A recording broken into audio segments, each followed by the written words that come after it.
Selamat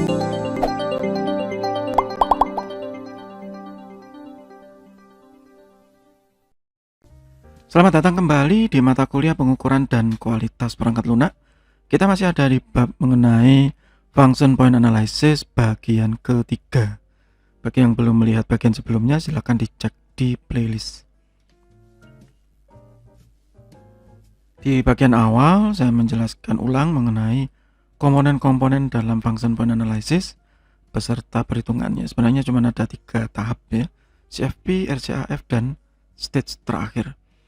Di bagian kedua saya memberikan contoh untuk perhitungan CFP dengan tabelnya dari satu studi kasus sistem informasi untuk presensi attend master yang berhubungan dengan sistem informasi sumber daya manusia dan sistem informasi penggajian.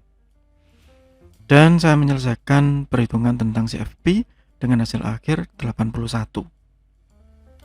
Kemudian berikutnya saya melakukan perhitungan tahap kedua untuk RCAF, Relative Complexity Adjustment Factor, di mana ada 4 subjek yang diasumsikan mempengaruhi dan harus diisi masing-masing. Sekali lagi, pengisian ini ya bergantung dari sistem analis jika untuk estimasi, tetapi jika untuk kepentingan pengukuran maka harus ada dokumentasi yang komplit. Jika tidak ada dokumentasi yang komplit, ya mau tidak mau harus dilakukan software testing dengan menggunakan black box. Ya. Nah, ini sudah saya jelaskan di bab sebelumnya mengenai FPA. Misalnya bahwa apakah penting backup dan recovery? Misalnya untuk online iya penting. Saya kasih grade 5 untuk attend master ini. Data communication tidak karena di dalam. Oke, saya kasih 0. Distributed processing tidak karena dia hanya satu arah. Oke. Performance requirement iya betul karena harus real time misalnya, karena ini untuk presensi. Bahkan detik pun berpengaruh bagi karyawan. Expected operational environment nggak penting karena ini sistemnya sudah ditaruh di depan kantor atau depan pabrik biasanya begitu. Tinggal pakai fingerprint atau yang lain. Extent of online data entries. Oh iya harus online Pak dari depan ke belakang misalnya begitu. Multi screen or multi operation online data input. Iya. Mungkin ada yang dari depan pakai fingerprint, ada yang dari dalam menggunakan kartu tanda pengenal ya untuk yang jabatannya lebih tinggi misalkan begitu. Ya. Online updating of master file. Iya nanti dia akan mengupdate ke sistem informasi penggajian. Tetapi karena di sini meskipun dia bekerja harian hanya diupdate seminggu sekali ya, saya kasih grade 2 misalnya begitu. Apakah kompleks? Iya kompleks, tapi tidak terlalu kompleks misalnya. Nah, ini semua sekali lagi relatif dan subjektif.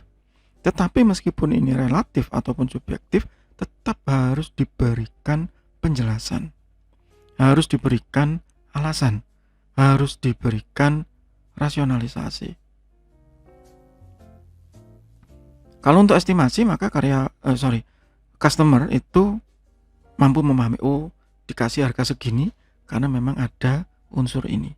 Kalau untuk pengukuran maka juga bisa dipahami juga karena ini memang sangat kompleks softwarenya, maka ya kita bisa paham kenapa dia memiliki skor sekian.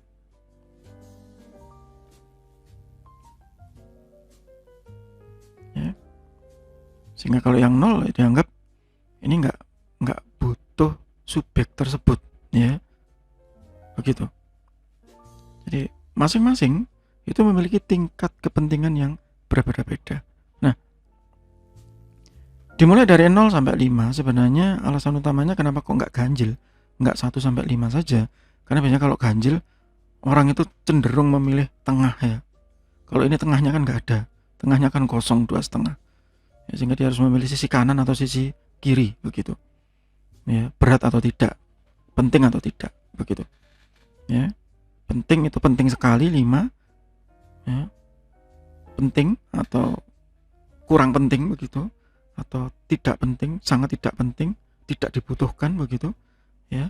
Dan itu semua harus ditetapkan di awal.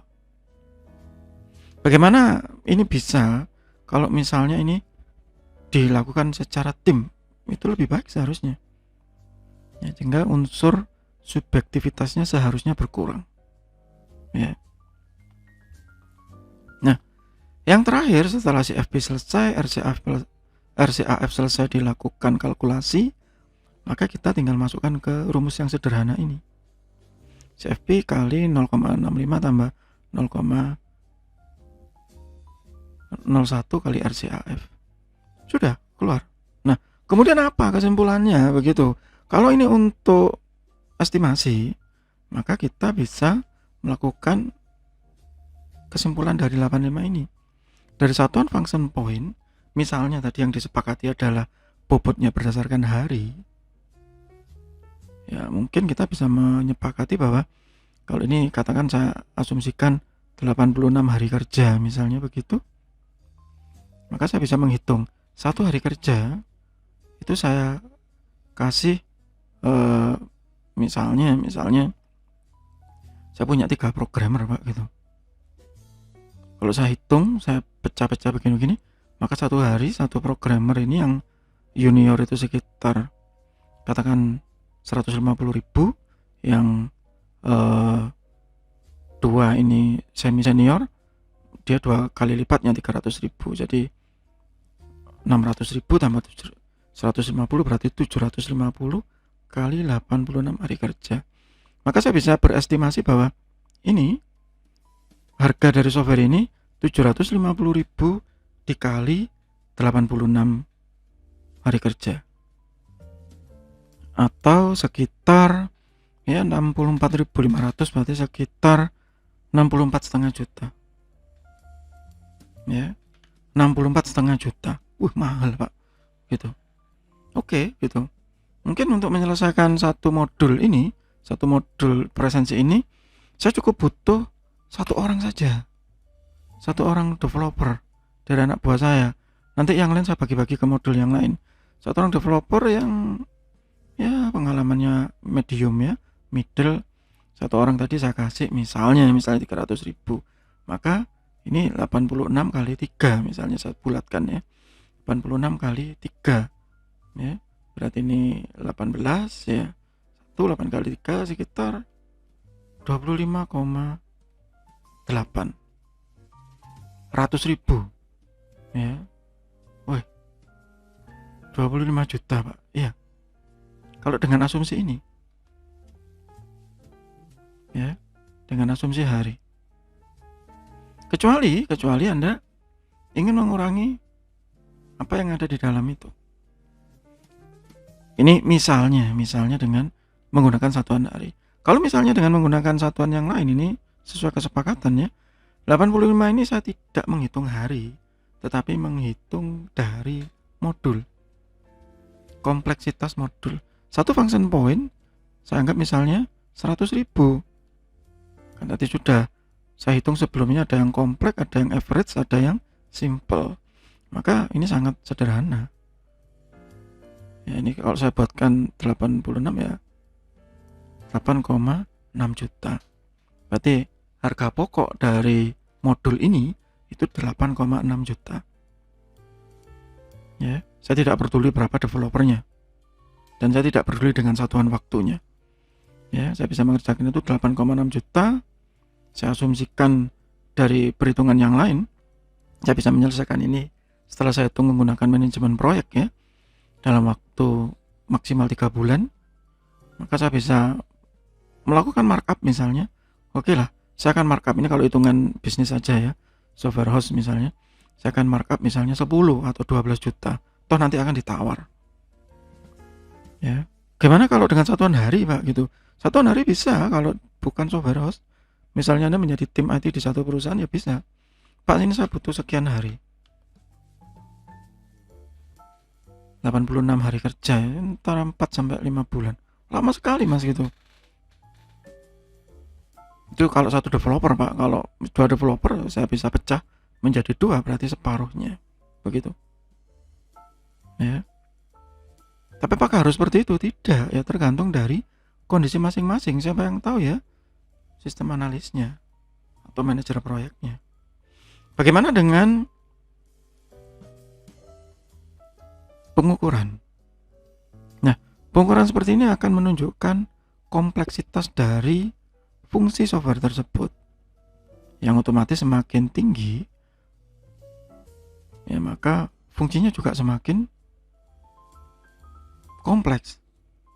Software ini memang seharusnya sudah memenuhi apa yang diinginkan, fitness for purpose ya, sehingga memang menggunakan function point ini kalau ini untuk estimasi sangat bagus ya, sangat bagus, terutama pre-project stage, sehingga bisa support manajemen ini kalau di dalam perusahaan ya, sehingga effortnya seperti apa sudah tahu terlebih dulu. Saya butuh sekian banyak developer Pak, lu kenapa ya, karena begini.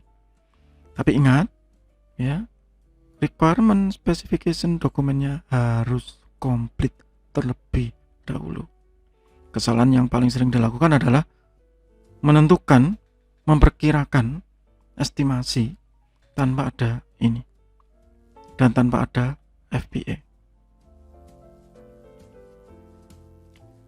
Kerugiannya ya seringkali kalau untuk pengukurannya terutama itu counting instruction manualnya disiapkan oleh seseorang yang sudah memperkirakan terlebih dulu ya, sehingga kalau ini untuk estimasi maka seringkali ada fungsi-fungsi yang tidak terlihat, which are not always available at the pre-project stage. Jadi tidak kelihatan di awal. Oh, ternyata butuh seperti ini gitu. Itu normal. Ya, itu normal. Kenapa? Tadi saya contohkan ya, kalau Anda sebagai sistem analisnya atau project manajernya ya lakukan markup. Dalam artian bukan untuk korupsi, bukan. Tetapi untuk berjaga-jaga hal ini. Ya, karena ada yang not always available at pre-project stage. Siapa tahu nanti muncul di tengah. Kalau meleset ya kita manusia gitu, meleset itu hal yang normal. Asal jangan banyak-banyak. The entire process require an experienced function point team. Nah ini harus sistem analis yang baik. Ya kalau itu testing juga harus tester yang baik.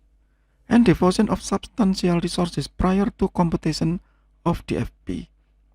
Sebenarnya kalau saya menyebut ini bahwa sistem analisnya juga harus menguasai teknik pemrograman supaya betul-betul mampu memberikan bobot yang baik di CFP, betul-betul mampu menentukan grade di RCAF ya, itu yang penting.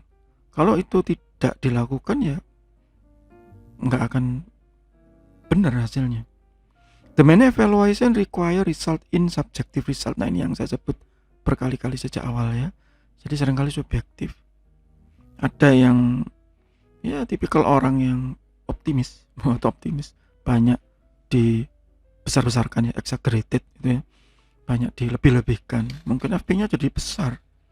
Ada yang pesimis, ini bisa pelit gitu ya. Ini biasanya kalau tim IT di perusahaan, gini aja bisa kok gitu, tim saya itu pinter-pinter, ini bagi mereka nggak kompleks, ini simple misalnya begitu. Itu subjektif ya.